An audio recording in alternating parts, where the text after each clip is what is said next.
Hello नमस्कार सभी UPSC students को। मेरा YouTube channel only UPSC civil exam by Dhanjilal sir, इस चैनल को आप लाइक सब्सक्राइब शेयर ज़रूर करें।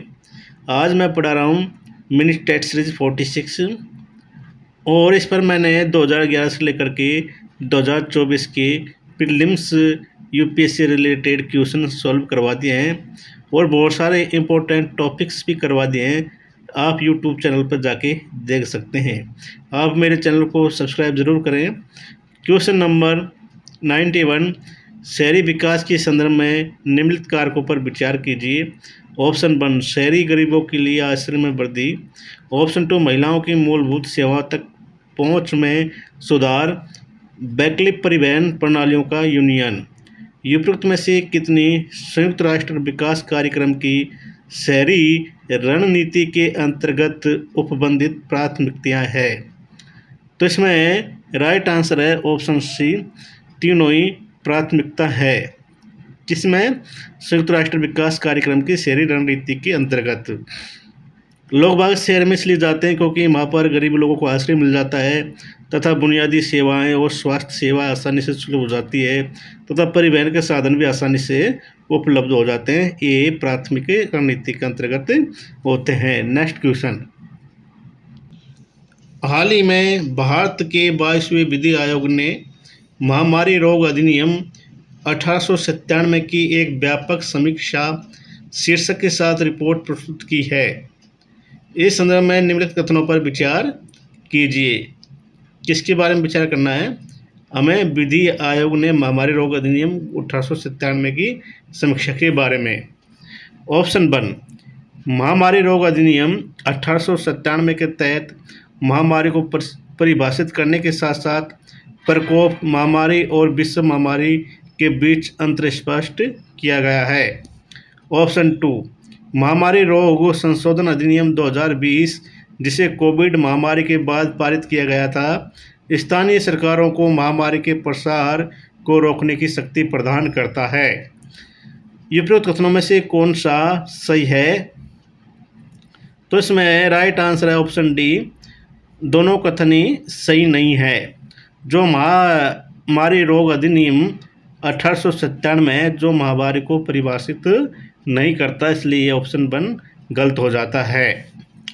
ऑप्शन 2, महामारी रोग संशोधन अधिनियम 2020 जिसे कोविड महामारी के बाद पारित किया गया था, ये स्थानीय सरकार को महामारी के प्रसार को रोकने की शक्ति नहीं प्रदान करता है। स्थानीय सरकार क्या है? जैसे पंचायत, ग्राम पंचायत और तहसील और जिला परिषद etc है ना। ठीक है, अब नेक्स्ट क्वेश्चन,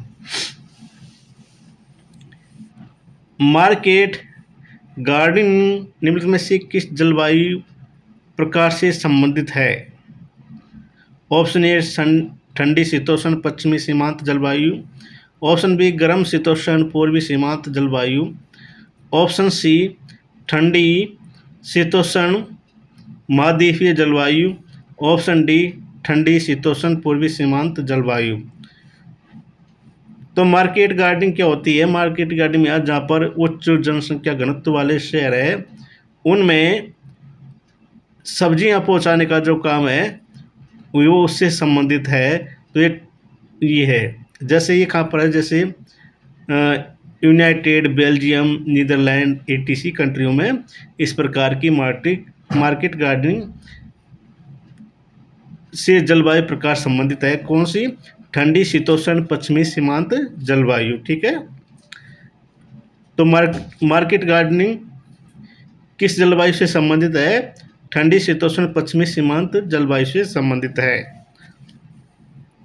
नेक्स्ट क्वेश्चन, जनगणना 2011 के संदर्भ में निम्नलिखित पर विचार कीजिए।